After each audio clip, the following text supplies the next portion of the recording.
Hey, welcome to our session. So in this session, we're going to talk about the correlation between the vision for your life and the vision for a romantic relationship.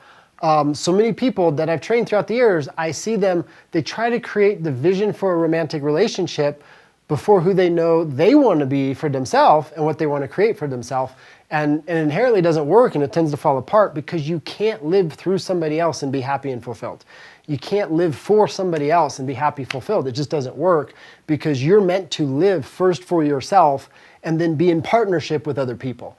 And that doesn't mean that you can't be, very committed and, share in the creating of a life with other people. But you have to understand what life you're living for yourself first in order to be in full collaboration with other people.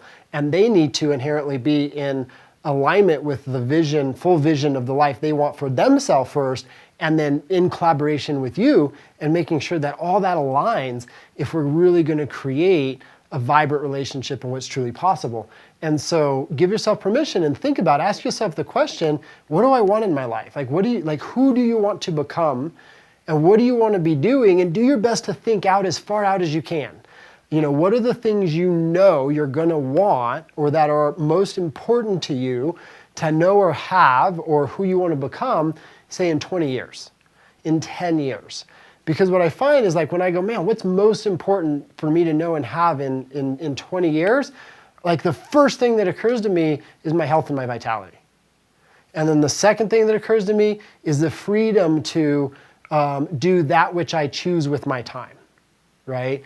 And then the third thing is to be inclusive of the people that I care about most, to have the people in my life today that I love and that I care most about today still around in 20 years, and we actually still like each other and want to hang out together a little bit.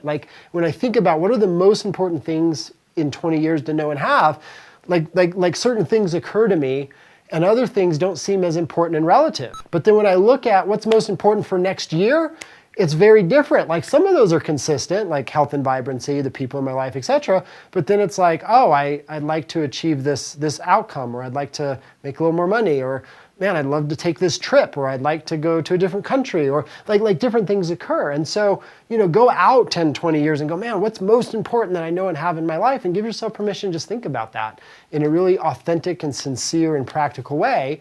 And then think, man, in 5 years, in 3 years, in a year, what do I want to know and have? What's most important to me, to know and have? And think about it both as an experience of yourself. Who do you want to be? What are the principles you want to live by? What are the virtues you want to embody?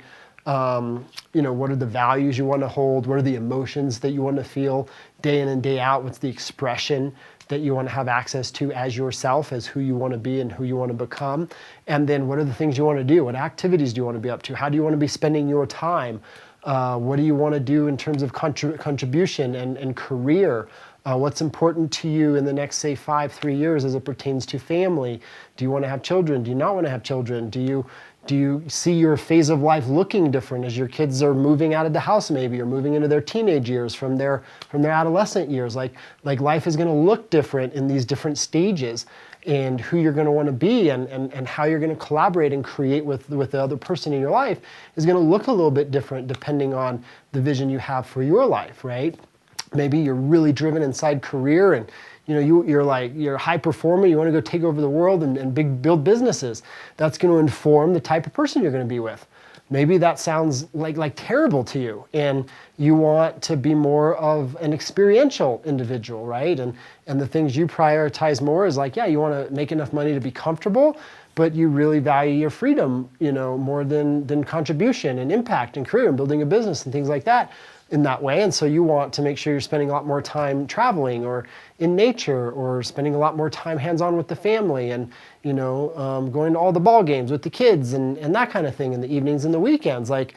Both of those realities are right for the right person, and both those realities are wrong for the wrong person. And so you've got to know, what's the vision that I have for my life? What are the things that are most important to me and that I want to aspire to?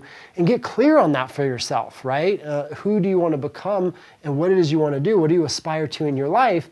And then ask yourself the question, what's the romantic relationship that I'd love to have that's a great fit with that vision. That's a great contribution to that vision. That's in alignment with that vision that I hold and that I have for my life. Because if we don't have a clear vision for our life, we don't know who we want to be, what we want to do, what we want to create, where we want to go, then it's very, very hard, almost impossible to team up with the person who's going to be a great fit for all of that with us. And when we partner up with people who aren't a great fit for who we want to become and what we want to do, again, it's like we often will harbor resentment or anger or frustration with the other person because nothing wrong with them, nothing necessarily even wrong with the relationship, it's just not a fit for who we want to be and what we want to do. Or the other person gives something up like that and they harbor anger and resentment toward you because they're not living the life they really want to live. And then one or the other person starts living for the other person, expecting them to show up, differently. And so there's so many things that can be avoided that tend to fall apart or go really bad in a romantic relationship. And if we had the foundation of vision there first, then we could communicate and we could let the person know what's important to us and where we're going and what we aspire to. And we could opt them in, right, as a yes, this is an alignment. But they can hear your vision and they can decide if that's right for them too. They might be like, yeah, this sounds great. I've been waiting for you my whole life. Or they might be like, that sounds horrible. Like, why would anybody ever do that? And you just saved yourself 5 years of struggle and pain and suffering because you tried to make your life work around a relationship. When people try to make their life work around a relationship, they're miserable, the relationship often fails, and in the case where it doesn't, you wish it would have because you missed out on a lot of years of happiness and fulfillment and such greatness that you and the other person, could have known. Whereas if you have a vision for your life and you go, man, is this relationship a fit for my vision? Does this person make sense? Did this align with who I want to be and where I want to go? And do I align with who they want to be and where they want to go? And you team up with people who are in that kind of alignment with each other.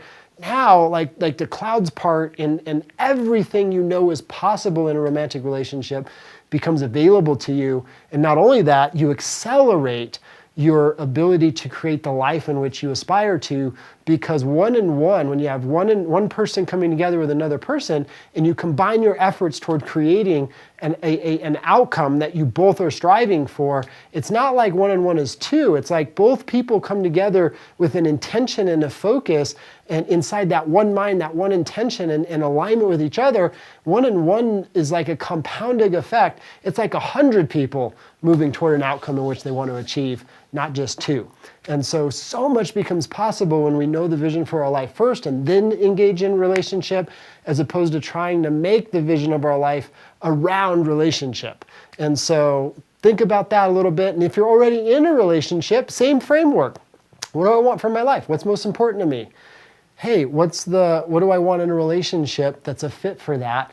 And then if you're not in the alignment you could be in your current relationship, asking these questions and thinking about the vision you have for your life and giving yourself permission to do that, and then think about the romantic relationship and that would fit with that and the aspects of that relationship that would be a support to that, you can then take the relationship you're in and start moving it into an alignment that perhaps has never been there. And so hopefully this is helpful for you. I hope it makes sense and enjoy digging in.